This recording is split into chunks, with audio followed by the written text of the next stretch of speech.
বাংলাদেশে হিন্দু মুসলমান বৌদ্ধ খ্রিস্টান আমরা শত শত বছর আমরা একসঙ্গে জীবনযাপন করছি।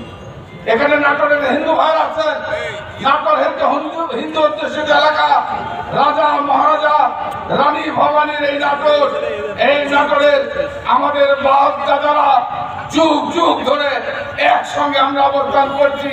যখনই কোনো দুর্যোগ এসছে, যখনই কোনো সংকট এসছে, মুসলমান ভাইরা আমরা সবাই মিলে হিন্দু ভাইদের পাশে গিয়ে দাঁড়িয়েছি। হিন্দু ভাইরা যখনই মুসলমানদের বিপদ হয়েছে, হিন্দু ভাইরা মুসলমানদের পাশে এসে দাঁড়িয়েছে। কিন্তু আজকে গতকালকে যে ঘটনা পার্শ্ববর্তী রাষ্ট্র ঘটিয়েছে, এটা অত্যন্ত দুঃখজনক, ন্যাক্কারজনক।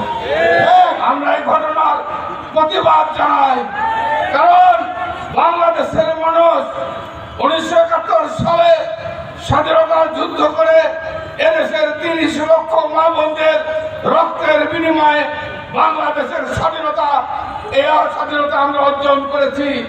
আজকে এই 15 বছর যারা স্বাধীনতাকে বিক্রি করে দিয়েছে, যারা বাংলাদেশের সার্বভৌমত্বকে অন্যের কাছে বিকিয়ে দিয়েছে, আমরা তাদের বলতে চাই, কোন ষড়যন্ত্র, কোন চক্রান্ত বাংলাদেশের স্বাধীনতা, বাংলাদেশের সার্বভৌমত্ব, বাংলাদেশের গণতন্ত্রকে বিপন্ন করতে আমরা দেব না। বাংলাদেশের 20 কোটি মানুষ রুখে দেবে। আমি তাই বলতে চাই, আমি অন্তর্বর্তীকালীন সরকারের কাছে আমাদের আহ্বান, আমাদের নেতা তারেক রহমান বারবার বলছেন, আমাদের পার্টির মহাসচিব মির্জা আলমগীর সাহেব বারবার বলছেন, অতি সত্বর নির্বাচন দিয়ে বাংলাদেশের জনগণের ক্ষমতা, গণতন্ত্র, মানুষের অধিকার, ভোটের অধিকার, যে ভোটের অধিকারের জন্য বাংলাদেশের মানুষ 15.5 বছর সংগ্রাম করছে, আন্দোলন করছে, সে ভোট, সে জনগণের ভোট মানুষের কাছে ফিরিয়ে দিয়ে, ভোট দিয়ে একটা নির্বাচিত সরকারের হাতে আপনারা ক্ষমতা দিয়ে দিন।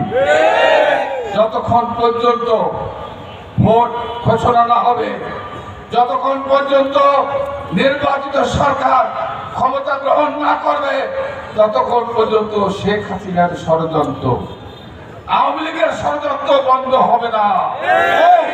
কারণ আপনারা দেশ চালাচ্ছেন, আমরা আপনাদেরকে সাপোর্ট করি। আমাদের নেতা তারেক রহমান বারবার সমর্থন করেছেন, বিএনপি সমর্থন করেছে, আমরা সমর্থন করি, কিন্তু আপনারা দেশ ভালোভাবে চালাতে পারছেন না। আপনারা ঢাকা শহরে এক জায়গা থেকে আরেক জায়গায় যেতে লাগে 5 ঘন্টা।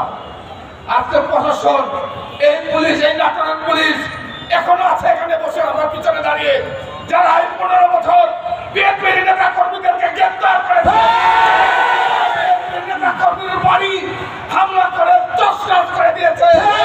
এই পুলিশ, এই প্রশাসন এখনো এদের হাতে মাথায় আওয়ামী লীগের ভূত এখনো আছে। কারণ আওয়ামী লীগ এদেরকে সুযোগ করে দিয়েছে, নিজেরা অবৈধ ক্ষমতা থাকার জন্য। আমি বলতে চাই, এই পুলিশের ভাড়া যারা এখানে আছেন, এখনো আপনাদের অনুরোধ করতে চাই, আমরা এই নাটোরের বিএনপি, নাটোরের জনগণ, বাংলাদেশের জনগণ আপনাদের সাথে আছে।